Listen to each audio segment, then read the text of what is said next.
happy Monday. How are you? Hi, I'm Paola Guillon. I'm a success coach and professional tango dancer in Austin, Texas. And this is Monday, so I believe in starting the day right. I believe in starting the week right. And we just had a big weekend, so I hope everybody had a wonderful time. And now, well, it's time to get back on, right? Okay, so today I would like to talk about love, but especially how we connect with it, how we express it, and how we can connect with how people express it or not, which can be a little bit tricky. I was talking to a friend of mine the other day, and a story came back for me, and it was when I was in my early 20s. I'd had a less than satisfactory relationship with my family. I didn't feel loved, I didn't feel respected, I didn't feel valued. I mean, you name it, it was there. And at some point, it just became so frustrating for me that I was sort of challenging my family members to express their affection towards me. And FYI, in the 5 love languages, my personal love languages are quality time and physical touch. And then verbalization, that would be like the third one. Like sometimes they fluctuate, but physical touch is really high for me. I always score really high in that department. Then quality time and verbal is going to be sort of a tie. So it's taking turns. But what was happening at the times, like physical touch was not there, quality time was not there at all, and then the verbalization, oh my God, it was disaster. So don't get me started.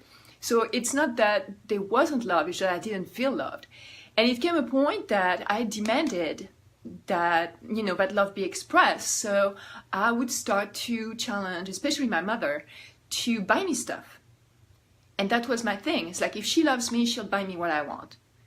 And there was that pair of black Levi's.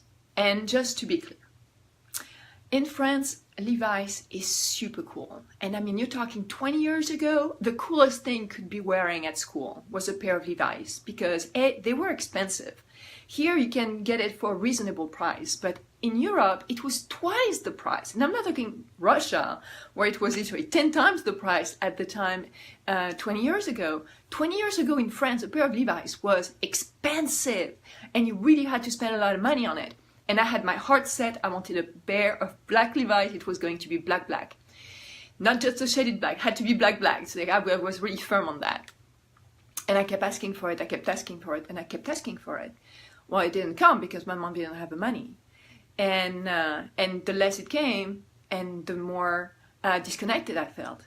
But the thing is, gifts is not even a love language for me. Like, it's super low. Like, I don't even care.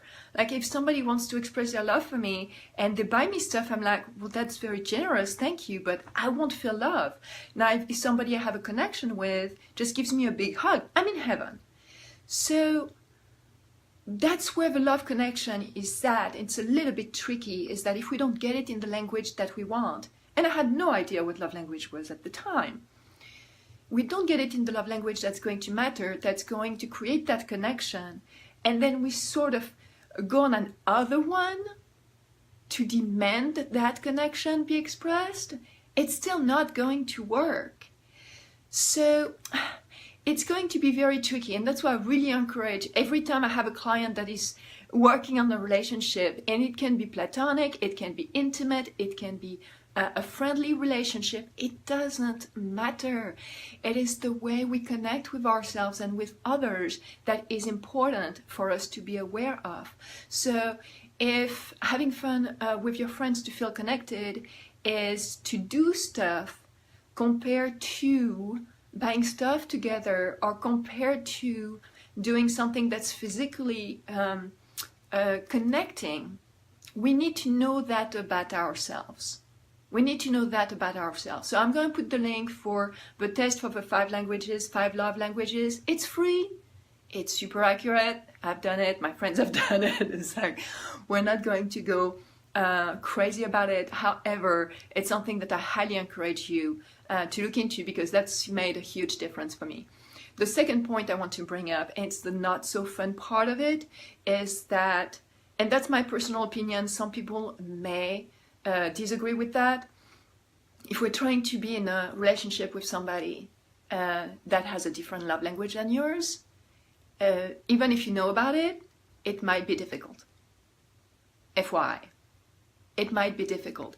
If my love language is physical touch and I'm trying to have an intimate relationship with somebody whose love language is act of service, you know, they enjoy things being done for them, which is not taking advantage. It's just the way our brain is wired. You know, that's where the whole cultural and social expectations gets a little bit murky. It's like if you express love with hugs, you're fine. But if you express love with buying stuff or doing things for others, you're opportunistic. No, that's not it. I swear, it's not it.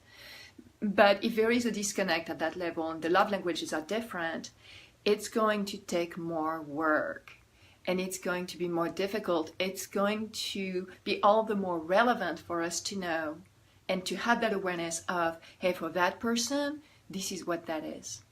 This is really what they connect with. Can I do that for them? Is it still going to build that relationship or not?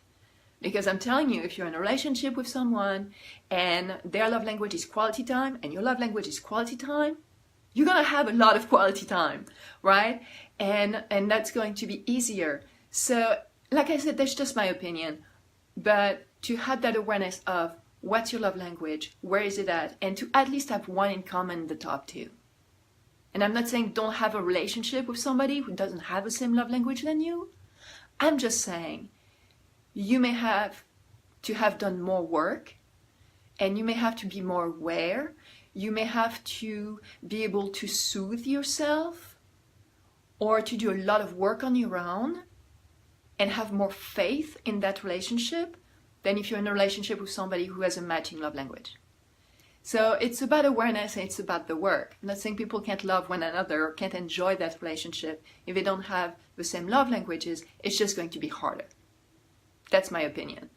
And for us to be aware of what's going on, we need to take the test. So anyway, I am not selling for the guy. I am not telling you to buy the book. This is a free test. It's just been very helpful for me. It's been extremely helpful for people that I know, for my clients and my friends. And it's just something that I want to share with you today. Okay? So the black Levi's, no, I never got those jeans. And no, the relationship with my mother didn't work out. So, you know, that's that. One more reason why it's important to figure out where we're at and what we need.